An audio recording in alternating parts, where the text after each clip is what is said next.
Well, hello there, everyone. Welcome to another PDS podcast. This is brought to you in partnership with Hewlett PacKard Enterprise. James Hilliard back with you for this conversation. Ultimately, high level, what we're looking at is today HPE GreenLake, how it's really giving customers kind of the best of both worlds out there, managing data on premise as well as via public clouds. Two guys that are really going to bring the smarts to all of us here today. Dan Baar is on board, the channel partner business manager at Hewlett PacKard Enterprise. Also, Bob Powell is here. He is with PDS. He's their data center solution architect, and glad to have them both here. And Bob, I want to start with you. And again, we're going to take about 10 minutes or so to have this conversation. Our goal for those watching, listening is really to spark some ideas that they can be conversing about within their organization, then reaching out and working with PDS and then HPE as well for more guidance down the road. But in general, as you're out there talking to your customers, Bob, what are they coming to you and saying are some of the major differences they experience between kind of on-premise and public cloud, that IT management that they're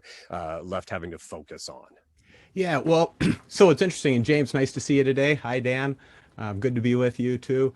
Yeah, so, there's some differences, between public cloud and on-prem. And I guess the easiest way to break it down at a high level is really care and feeding and provisioning. At the care and feeding, the obvious thing with cloud is there really isn't any infrastructure that you're managing. And so you're focusing on, the applications, the VMs, the security, the governance, all those things. When you get back on prem, a little bit different there. The other thing about cloud is you've got this kind of limitless scalability that affords you, apparently you can grow forever. And so, maybe that's true. We'll see. But that can be kind of an interesting kind of draw to the cloud. And so, a couple of things: the lack of, or the less care and feeding, and then that easy provisioning are two things that draw people to the cloud. Now, the care and feeding, we mitigate that in a lot of ways just with our services. So PDS has been deploying things for many years. We know how to do this. We know how to do the care and feeding, right? So we can kind of mitigate that problem so that it feels more cloud-like, or so the infrastructure feels really invisible. But the provisioning is different, right? So provisioning historically is this long planning cycle. There's budgeting. All sorts of people get involved. We try to size, we try to forecast, and we ultimately try to come up with something that is right-sized, but we're planned for the future because we only get to do this once every few years.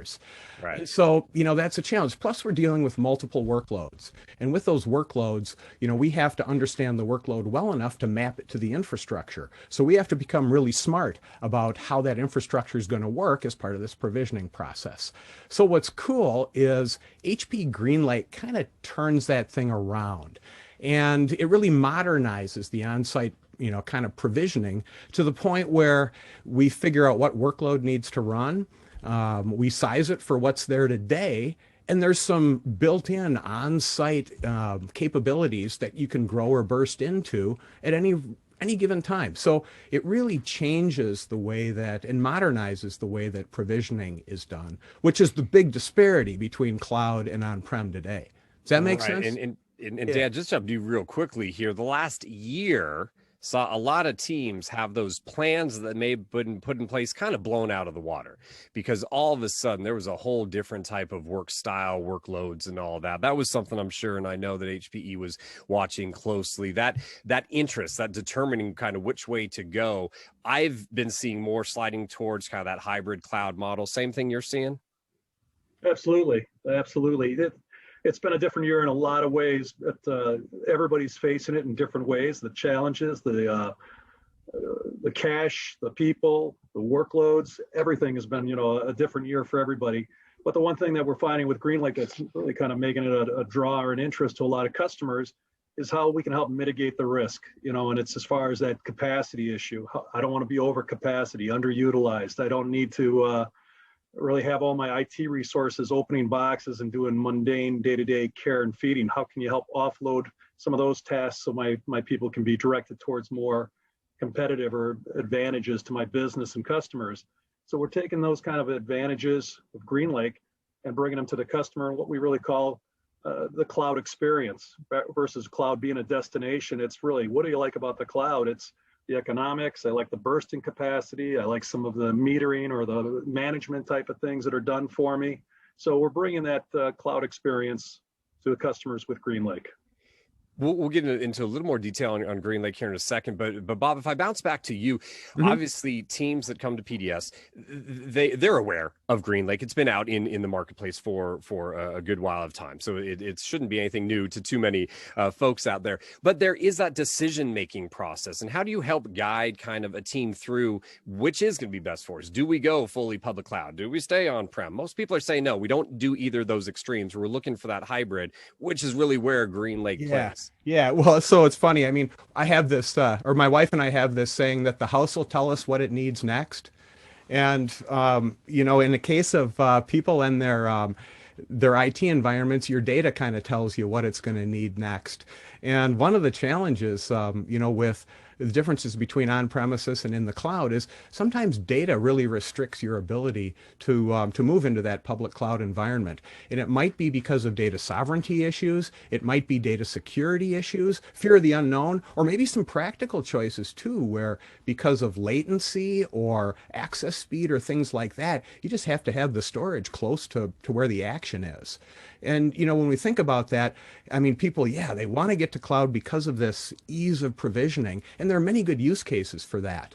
But at the same time, they know they're going to be on-prem. So how do we change that provisioning life cycle for that on-prem storage they're going to need? That's where GreenLake, again, comes in. It makes it just a lot more cloud-like. And Dan's the expert on that. And when we talk to our customers about this, they love it, right? Thank you, Bob. I was going to say, you know, when you hit on that one topic, IDC and Gartner came back with us with information. The easy lift, moving everything. I wanted to take everything to the cloud.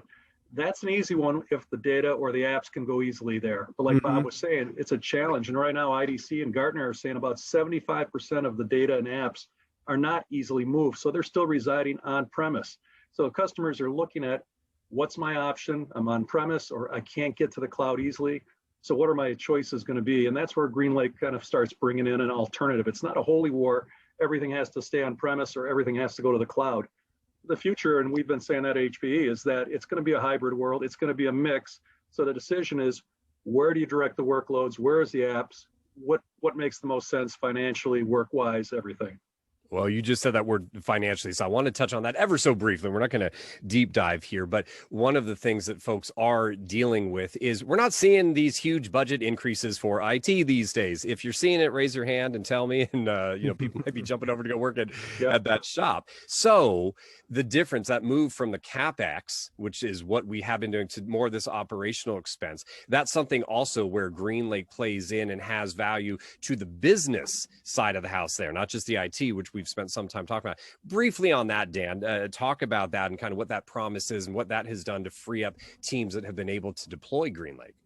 Sure. Well, to touch back on Bob's comment about sizing and getting the workloads and the apps, that's key. So we want to make sure we size to what you actually need and you don't have that unused capacity, which allows us then to size the initial outlay of equipment that we put on the floor in the data center. So in other words, you're probably going to see 30–40% reduction at least in the amount of outlay of cash at the beginning that you're going to do, which what could you do with extra cash these days? Probably a ton. You can ask an IT, or more often we're talking to CFOs or CEOs and asking them if we can save you this initially up front, and then you purchase it as you need it, when you need it in the coming months or years. How about that? And that's been a big draw that helps mitigate that risk of what is our capacity, what does our initial outlay have to be. You know, you get kind of romanced by some of the public cloud offerings and the low costs and things, but I've had a customer actually say, if it's easy to move to the cloud, we've done it and we've made that rush, but he said it was kind of like going to a timeshare. Everything sounded so good and the financials sounded great, but once I got in there, it ended up costing me more than I expected. And by the way, bringing back the data, repatriating it, can be a huge challenge and a huge headache. And it's not, we've had some of our best GreenLake customers have been people coming back, pulling back somewhat from the public cloud. Again, it's not one or the other or all or nothing, but you want to look at where it makes most sense financially, workload to go. Bob, let me give you a last minute here. And Sure. The question is more so, as you're out there talking GreenLake to PDS customers, what kind of triggers them in terms of what piques their interest as one of the benefits, right? As you're laying out the many benefits that are available to them, Bob, when did they get that little sparkle in their eye and that little side twist of the head and say, wait a second, tell me a little bit more. What are the top like 2 benefits they're really looking at? Well, I think the big benefit, really, it's having kind of some extra capacity around that they didn't have to really afford at the time. They didn't have to plan for. They didn't have to, keep it out there thinking that, well, maybe we'll use it, maybe we won't. In the case of GreenLake, having, that burst capacity, that's HP's, nut in the game. They're in there, they're putting that extra capacity in to make that that burst or that extra need real easy to get to. And they manage that. The idea that they get to manage it and that HP manages it for them and that they get to see how they're consuming things is really, really powerful. The consumption part is an area that they really never had visibility into in a way that they might be able to provide some metering or some chargeback or even visibility into what their cloud spend is up in Amazon or Azure. So, GreenLake is giving them that burst area and that visibility. I think those are really the 2 top things. All right. Hey, guys, do appreciate the conversation. Again, for everyone tuning on in, the goal was have a conversation, spark some of your interest, get you talking to your teams internally, and then reach on out to PDS. And again, all sorts of information about HPE GreenLake and the services from PDS are available. Let me give you the website address, pdsit.net. So www.pdsit.net. The team would love to hear from you as well. If you want to reach out on the telephone to the team, you can do so. 800-966-6090 is the number. 800-966-6090 to reach out to PDS. Dan, Bob, appreciate the conversation, folks. Appreciate you tuning on in. With that, we'll wrap things up. We hope that you will be safe, be well, and we do look forward to talking to you all down the road.